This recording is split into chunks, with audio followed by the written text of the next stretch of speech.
my lowest point was losing trust in my friends, my family, my kids. My kids, they they couldn't rely on me all the time. I'd make deals with them. Oh, we're okay. I'm going to take my son somewhere. We'd have it all planned. I'd stop at the bar after work and make a deal with them. Hey, what's it going to take me to not come home and take you here tonight? I'm like, what do you want? And he would always give in. Well, can you buy me a pizza and a video game? All right, here, and he'd be happy. Or I kind of bribed him off. And looking back at it, I'm like, how low was that? All they wanted to do was spend time with me, but I didn't. I'd rather sit at a bar and drink. Welcome to this edition of Recovery Happens. I'm Patrick Patterson with Bwroc. Today we have Pat, who's here to offer hope and encourage recovery. So, life growing up for me here in Port Huron, I grew up normal Catholic home in Port Huron, Michigan. My father was a police officer. My mother stayed at home and raised me and my brother. Everything was great, growing up. I thought we had seemed like the perfect life. The two cars, the house, the swimming pool in the back. All the friends always at the house. It was really enjoyable growing up when I was little, when I was younger. I realized I had a problem with alcohol young. I really did realize in high school that I was always the one getting so drunk that always caused some type of a problem. Be it a fight, messing something up, breaking something. Realized that in high school, but it seemed like it was kind of the norm for me and my little group of friends in a way. We kind of did what we wanted to do. I was kind of spoiled in a way. We all played sports, so people looked the other way. My father being a police officer, the police looked the other way on us and let us get away with a lot of things that they wouldn't have. And I think that just led to my normalizing my drinking and my drinking problem. I normalized it. Well, I'm not getting in trouble for it. It can't be that bad. But early on in high school, there was issues. Then I went away to college. I went to Ferris State for 2 years, and the drinking got worse. Same thing up there. I joined a fraternity. Drinking was normalized. The blacking out, the doing stupid things, and everything. I'd get arrested, call my dad, and my dad would call up to the police up there. They'd have me out of jail in the morning. I never had consequences. And I believe that really led to, like I say again, me normalizing drinking. After college, I didn't graduate. I spent 5 years there, and I barely stayed able to stay in school because my grades were terrible. I didn't go to classes. I had one semester, I had one class, one day a week I had classes from like 8 to 4. And I couldn't even get up for that one day. I couldn't stop drinking for that one day. So I decided, well, I'm not doing this anymore. I came home and I enlisted in the Army. And then when I went in the Army, same thing. Drinking was normal. Oh, we fight hard, we play hard. This is normal. Let's go down to the local bar, get in a fight. They're not going to do anything to us. We're the soldiers here. If it wasn't for us, this town wouldn't be here. It's what our thinking was. And again, no consequences. You get in trouble. The police would never do much to the soldiers at that time. This was back, in the 90s, late 90s. So kind of got away with a lot. And it still kind of normalized drinking, and I remembered I was a binge drinker. I could go days without drinking. It wasn't a problem. I could go, we'd go out in the field or go deployed or whatever, go a few months without drinking. So once I take my first drink, it's all bets are off the table. There's no telling what's going to happen, and that's my drinking problem. It's not the first one. It's always taking the first one. I'm sorry. If I didn't take that first drink, I'm fine. But the first drink always leads to trouble. So after I did my time in the Army, I did 9 years active duty in the Army. I got out and I was married and I had a daughter, and I moved back to Port Huron. And same thing, my dad was a retired police officer then. And came back home and still kept just the binge drinking. I had a good job. I made good money. I had a nice house, nice cars, everything you think anybody could want, and it would be all great. I'd work 12 hours a day, but then get home and binge drink till I pass out.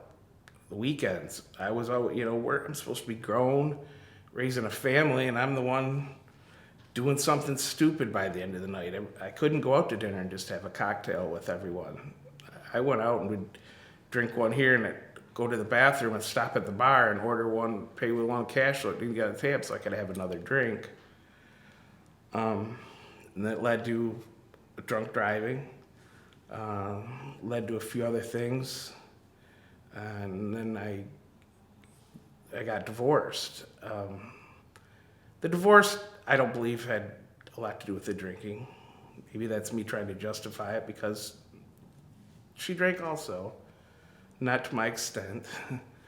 But I continued. After the divorce, I got to try starting over again. I lost my job, kind of got somewhat laid off, they knew I was having a problem. My kid, I had a son then, so I had 2 kids, and I was a single dad with 2 kids, raising them on my own. Their mother had left to move to Tennessee, and I was still figuring out ways to binge drink like that, drop them off at my parents, and not go there for 2 days, Then I met my fiance now, and she has 2 boys, and we kind of merged families. And then it was kind of the same thing. It's never stopped. Merged families helped out. Oh, these ones can watch these kids can watch these kids. Their kids can watch my kids. I can go do what I want to do until I couldn't anymore. I have a few lowest points in my drinking career. A few of them I ended up in jail. A lot of them are just waking up the next day and seeing the disgust and the damage in my friends and family's eyes. The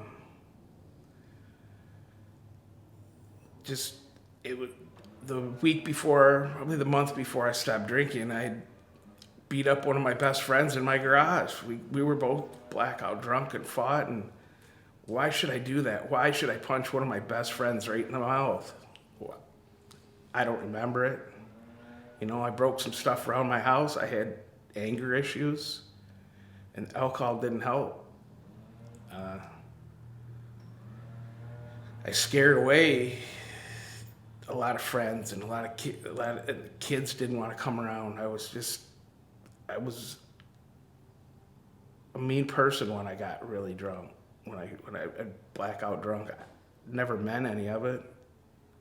That doesn't make it right. It doesn't make it better. But my lowest point was losing trust in my friends, my family, my kids. My kids, they couldn't rely on me all the time. I'd make deals with them. Oh, we're okay. I'm going to take my son somewhere. We'd have it all planned. I'd stop at the bar after work and make a deal with them. Hey, what's it going to take me to not come home and take you here tonight? I'm like, what do you want? And he would always give in. Well, can you buy me a pizza and a video game? All right, here. And he'd be happy, or I kind of bribed him off. And looking back at it, I'm like, how low was that? All they wanted to do was spend time with me. But I'd rather sit at a bar and drink. Since I started my journey in recovery, life has changed tenfold. My recovery date is June 21st, 2020.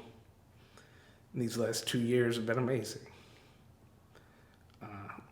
I've regained back that trust that, I can see it in my children's eyes, my girlfriend's eyes. They don't have to worry about me.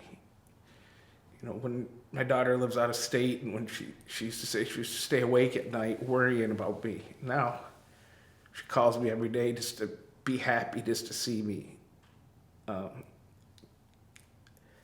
Financially, it's unbelievable. I've been able to do anything, a lot more, and mostly a lot more of what I've always wanted to do. I wasn't wasting my money. And this recovery's been great. I've met so many new people. I've changed my whole life, my whole attitude, my whole outlook on life. My biggest triumph since recovery had happened is gaining back the trust and getting to spend such quality time now with my grandsons. I have 2 grandsons, and they're the world to me. Looking back, if I could prevent my first alcohol use, I definitely would. I would have just stayed out of the wrong places at the wrong time. I always ended up being in the wrong place at the wrong time. I knew it ahead of time. If you think it's wrong, it's wrong. Throughout this recovery, the things I've learned, and the ability to refuse alcohol, I wish I would have known back when I was young and tried to start. It's okay to just say no. It's okay to say, no, I'm driving, or come up with excuse. Just if you don't want to, you don't have to. Some of the things I can do to prevent my kids and grandkids and any other people I know, children, any young adults, to prevent to become an alcoholic. So if you think it's a problem, it's a problem. The best thing is don't pick up. Like I've heard in a lot of meetings around the area and the places I've been, they've always said if you hang out in a barbershop long enough, you're going to end up getting a haircut. Same thing goes with drugs and alcohol, I believe. If you're around it enough and you see it enough and it's accessible enough, you're going to use it. It's best just to keep yourself out of places like that and keep your head on straight. And it's okay to say no. It's okay to say no. Thank you for tuning in to this episode of Recovery Happens. If you or someone you know is struggling with addiction, please give us a call at 888-68-BWROC. If you would like to support Bwroc, come to the first annual Recovery and Rescue Community Softball Tournament, August 27th, 1 p.m. at Pine Grove Park, and we hope to see you there.